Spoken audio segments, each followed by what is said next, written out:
Welcome back again to my YouTube channel. For today's tutorial video tayo, ang ituturo ko po sa inyo kung paano disconnect or i-remove yung mga apps na nakakonect sa ating Facebook. So, para na rin po hindi po mahang or malag ang ating Facebook account. So, dito na po tayo sa ating Facebook account.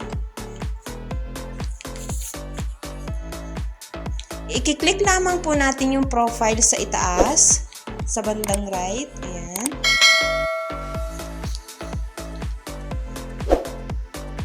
Pagkatapos niyan ay hanapin lamang po natin ang settings and privacy.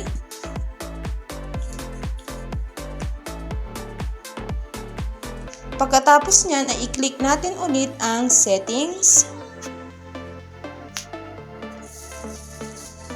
At dito ay hanapin natin ang apps and website.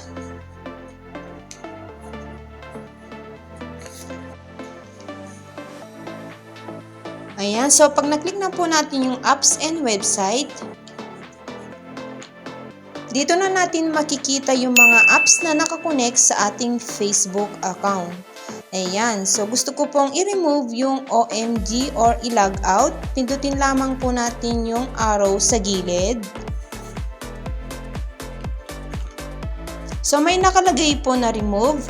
I-click po natin yan. So dito may nakalagay ulit na remove. So ang nakalagay po dyan ay allow Facebook notify OMG that your login connection was removed.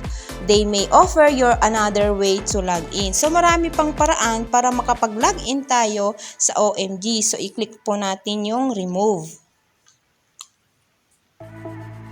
So napapansin nyo dito ay nawala na po yung OMG, ibig sabihin ay nakalog out na po ako. Ayan, so ganyan lang po kadali. So sana po ay nagustuhan nyo po tong tutorial nito at huwag nyo na rin pong kalimutang mag-like, comment, and share. Thank you for watching. Babu!